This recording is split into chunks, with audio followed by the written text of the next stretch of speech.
It's the Skol Report with your host, the commish, Ryan Swenson.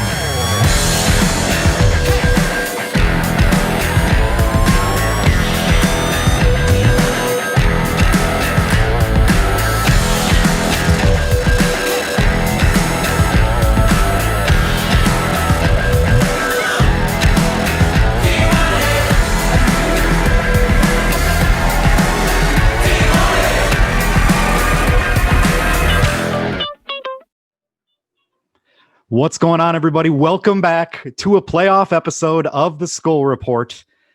That's right. It's the most wonderful time of the year. It's the most wonderful time of the year. And yeah, Christmas is great, but I'm talking about Fantasy Championship Week. We're here. We're finally here. I didn't know if we were going to make it this season.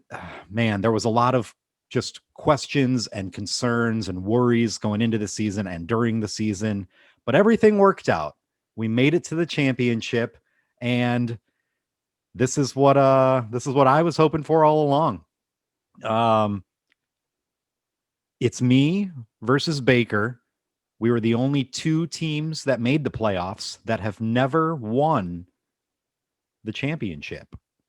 So Baker is in his third Skol Bowl. He's been a Skol Bowl loser twice, and I'm in my second, my first one since since season one, when I lost to Jason in the very first Skol Bowl. So, man, I am excited to be back in season 9 and taking on my good friend and mortal enemy for the week, Mr. Christopher Baker. We're going to look at that matchup in a little bit. But I kind of just wanted to glance over what happened last week. How did we get to where we're at this week? Who's done playing? What implications were figured out last week? So first off, I kind of just want to go over the consolation bracket a little bit.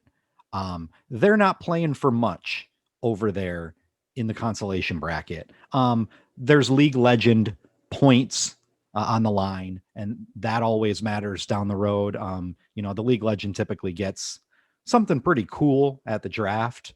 So we're always competing to earn any league legend points we can. That's kind of all they're fighting for down there now. All four of those teams that are left in the consolation bracket know that they don't have to be the Lutefisk. So playing for pride this week, and we saw some really good games in the consolation bracket. Stacy beat Becca and only beat her by 0.8 points. I know she was sweating it. She wanted to win, and Stacy got just snuck it out. That was pretty crazy. And in the other consolation matchup game, we had Samantha taking on Al, and Al had a great game, 142 points, but not as good as Samantha. Samantha's 158 point performance. This is the same thing that her team did last season. She started off really poor, and then her team got hot sort of around that middle end-ish part of the season. And this year it wasn't enough to get her into the playoffs like it was last year when she snuck in and then made the finals. But this year, if she was in the playoffs this year, week 14, she scored 148 points, which was more than anybody else that was playing that week. So she would have won her week 14 matchup against whoever she played. And then last week, she scored 158 points, which was the most in the league. She would have beat anybody. So if Samantha had snuck into that last playoff spot, she would be in the championship game right now. It's crazy. So like I always say, anything can happen once you get in the playoffs. So just get in the playoffs. And if Samantha had been able to sneak in there, she would be in her back-to-back championship appearances. But that's not the way it worked out. But she is in the finals of the consolation bracket this week. taking on Stacy for 7th place. And maybe someday down the road, I mean, I know it's already been 9 seasons and there's not a whole lot of new stuff that I can add, but maybe we can come up with something small that the winner of the consolation bracket gets every year. So we have, our first, second, third payouts, and then of course we've got all the League Legend points. We've got the punishment for last place, the Loot Fisk, and maybe we do something for the winner of the consolation bracket too. Who knows?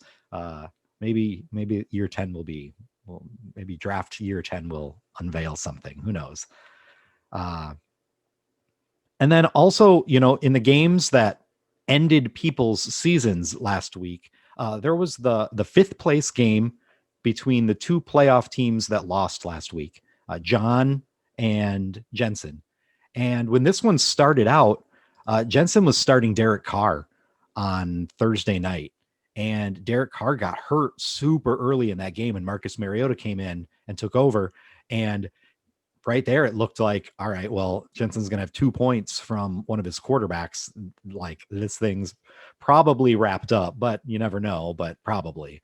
And then his other quarterback, Jalen Hurts, goes out and puts up 38 points. Is this guy the new Lamar Jackson, Kyler Murray type quarterback who gets a ton of points with his feet, but can also seemingly do it through the air? I don't know, but what a comeback Jensen had after that really poor start from Derek Carr, and gets a 10-point win to, I don't know, win 5th place. It's better than 6th place. You get an extra League Legend point. And 5th place just looks better when we do lots of historical things here in Scully's League, and I keep lots of old stats and stuff. So 5th place looks better than 6th place. And the other game, the final game, that ended somebody's season last week. Well, it was Corey and Rudy in the Loot Fisk game, the Stinky Fish Bowl. And man, this was fitting of its name. Jason actually scored the fewest points out of anybody this week. Jason, tough luck this week, going up against me in the playoffs. His team just did not perform like it has a lot during the season. But in this game, Rudy and Corey were like battling to be the worst team. It was an ugly matchup. There wasn't a lot, but Corey gets 18.5 points from Leonard Fournette. Leonard Fournette is the hero of Corey's season, and that just cracks me up because Leonard Fournette has been nothing this year. He's, before that 18-point game, the most point, he actually did have a 26-point game in week 2, but since then hadn't topped 9 points in a game and had barely topped 4 points in a game. Just was having a pathetic season. Ronald Jones is the guy there in Tampa Bay. Well, Ronald Jones gets hurt, and Leonard Fournette slides in. Doesn't have a huge game, only 49 yards, but 2 touchdowns, and that's enough to get you a ton of fantasy points. So that did it. Rudy had a huge game from Kyler Murray, 41 points.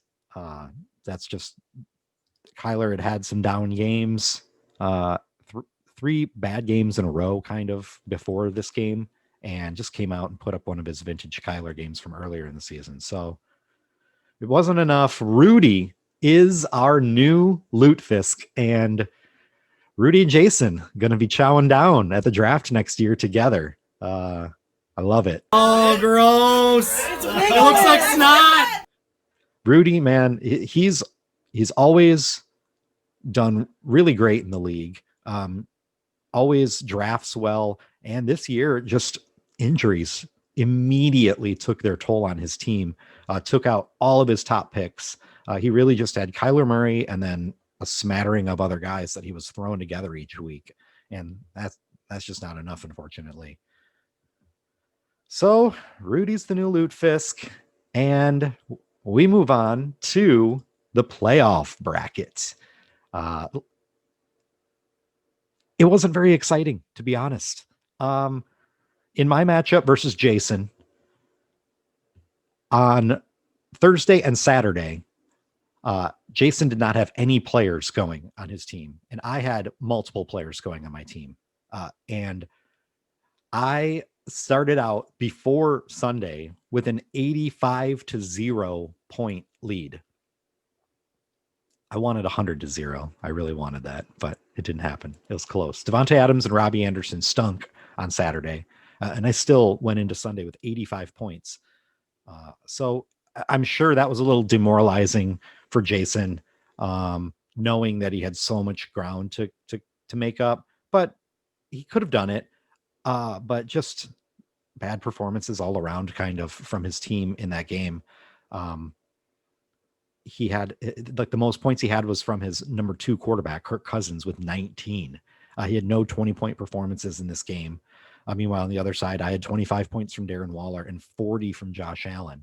So I kind of just, put my foot on the gas early in this one, and I kind of took it off at the end a little bit. I was projected to get to like 190 points, and then I was projected to get to 170 for a long time during the day on Sunday, and I ended up with 138. So under my original projection, when I was, at one point projected to score 50 points over it. So kind of came crashing down a little bit for me. A little scary to do that going into a championship game.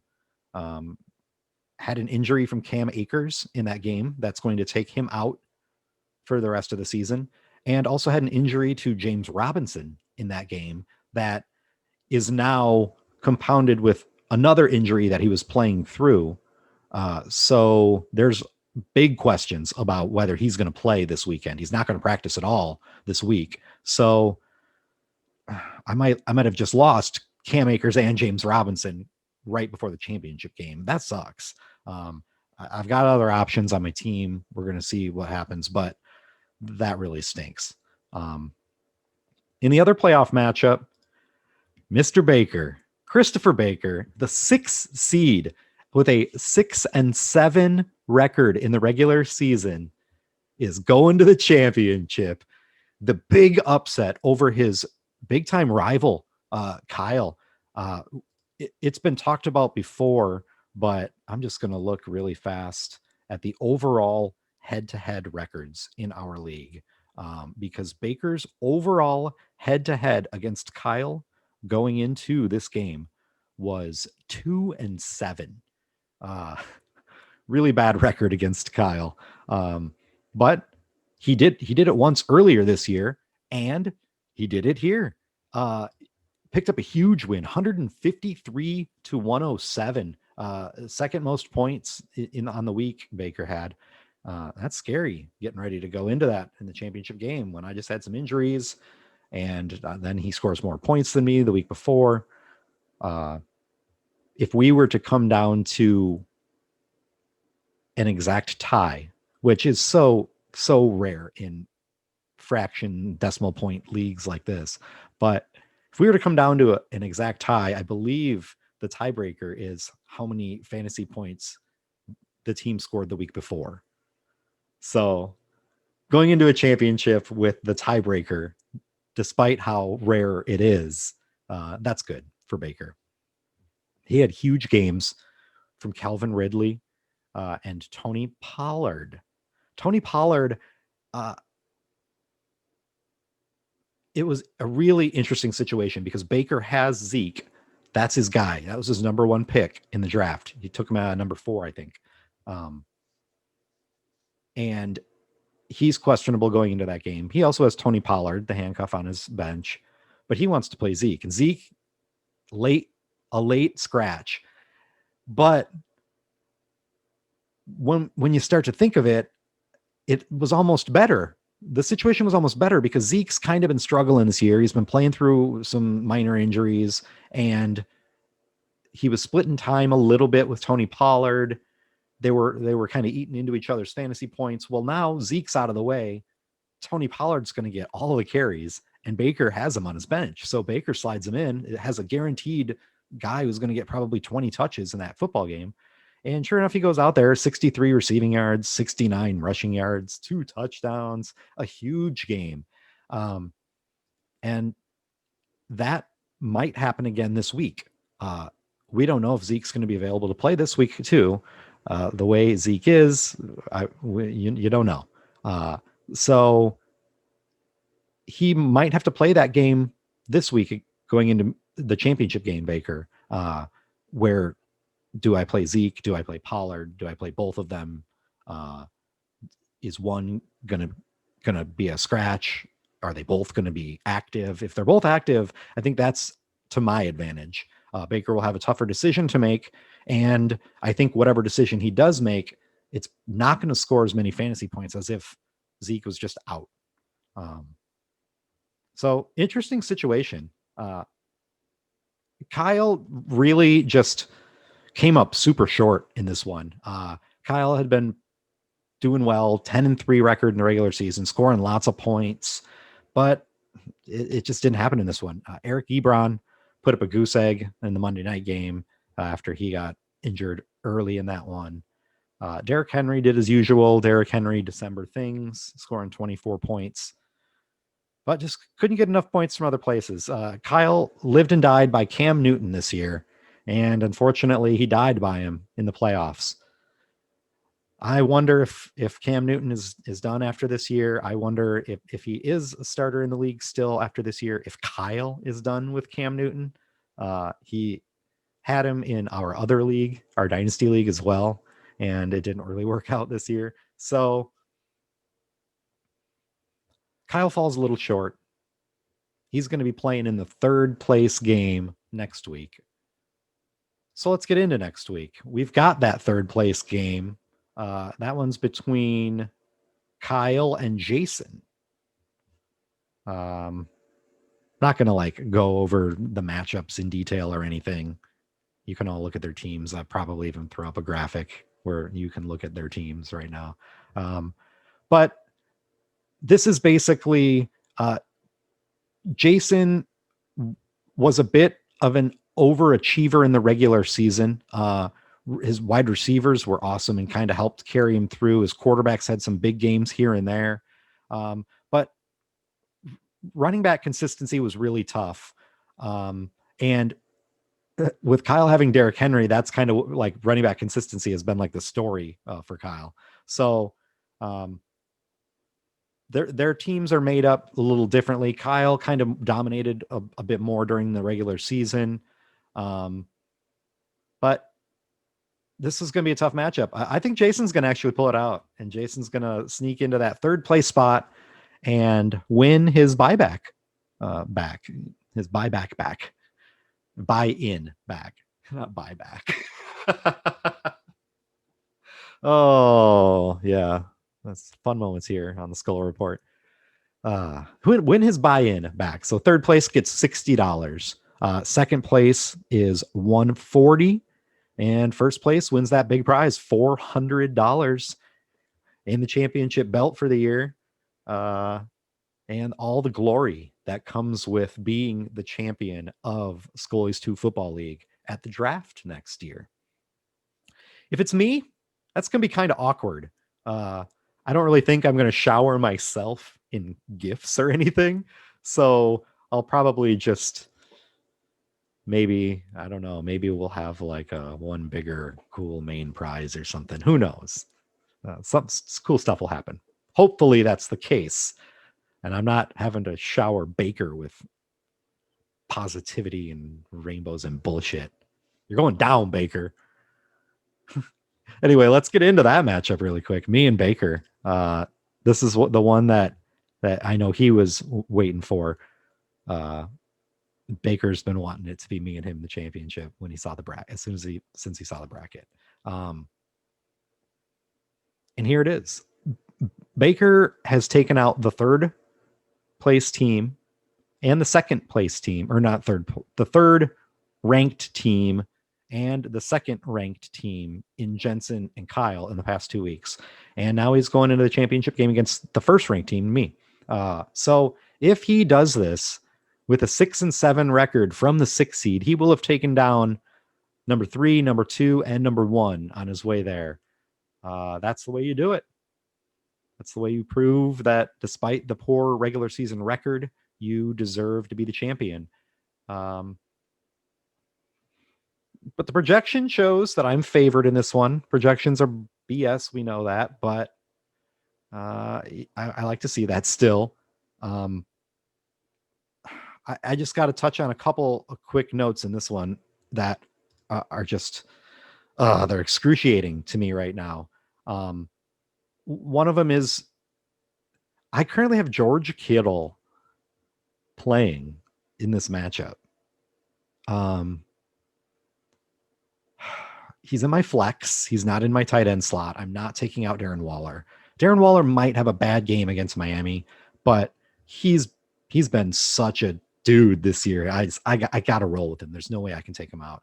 Even if he scores 2 points this weekend, I won't feel bad about that because starting Darren Waller is the right thing to do. But George Kittle is right there in that consideration when he's healthy, and he's healthy and apparently back and apparently going to play. So he's in my flex right now. And the dilemma is that George Kittle plays on Saturday. The guy ideally that I would like to have in that flex spot is James Robinson, whose health is very questionable. And we're probably not going to know until slightly before game time if he's going to play or not. Well, he plays on Sunday. So if I wait until Sunday to make a decision on James Robinson, then I lose out on the opportunity to play George Kittle. And then I have to go with somebody else on my bench, like Jamison Crowder or Malcolm Brown. Fine. If you had to flex those guys, that's fine. But I feel like I would prefer to give Kittle a shot, even though it's been so long and he's playing with a bad quarterback. Oh, man. I just don't know what to do. I'm not going to pick this game because I don't want to put any sort of stuff out there. But that's the dilemma I'm working with this week, and it's really stressing me out. So just a little peek inside my head and what I'm thinking in championship week. I know I need as many points as possible, and I need to go with the guys that have the upside to get as many points as possible. So we'll see how it goes. It's going to be a really great game between the 1 seed and the 6 seed, and I can't wait. Down in the consolation bracket, not a whole lot to talk about because it's just the consolation bracket, but Becca and Al are going to be playing each other in the 9th place game. Winner gets 9th place, loser has a double-digit finish. That looks bad. 10, 11, 12. 9 looks better. Like, okay, you weren't a total loser. 10th place also means that you lost all of your playoff games. Like so that would suck. And then we've got Stacy and Samantha playing for that 7th place game, the consolation final, we'll say. I don't want to use the word championship. The consolation final. And those are going to be good games. Currently, they're projected to go Al and Samantha. Samantha, I think, is going to get the win. Stacy's got an awesome team, but Samantha's team has just been rolling. I talked about earlier how her team has been like the best team over the past few weeks. So I think she's going to keep rolling and pick up the win in that one and win the consolation side of the bracket. And then, yeah, I'm going to go with the reason that Becca's projection is so low is because she still has Nick Mullins in her lineup, who is out this week for San Francisco. But Drew Brees is playing today. So it's Christmas morning. She's got 3 kids. So maybe not going to look at that before the game. If she doesn't, then this one is Al's for the taking. If she does see that before this Christmas morning game and gets that substitution made, then I'm actually going to lean her way. She's got good quarterbacks this week, and Alvin Kamara going in this game against Minnesota, I think, is going to be good today. We'll see. But I'm going to go Becca if she makes a switch, Al if she doesn't, and Samantha in the other matchup. So that's it. That's what's going down this weekend. I hope everybody has had fun this season, despite not being able to get together at the beginning of the season, and all of the worries and questions about COVID and all the injuries people had to deal with. Like, that's unfortunately that was fantasy football this year, and I'm glad that we all stuck it out. And I still had fun. I mean, obviously my team won a lot, so of course I had fun, but I still had fun running the league and doing all of the day-to-day stuff and the week-to-week stuff. So I can't wait for next year, for when we can all get together again. And like I've said in past episodes, I'm going to have some off-season episodes.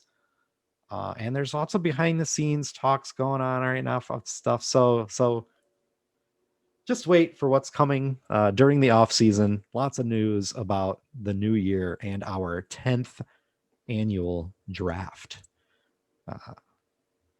So really quick before we get out of here, just wanted to look over at the pick and pool.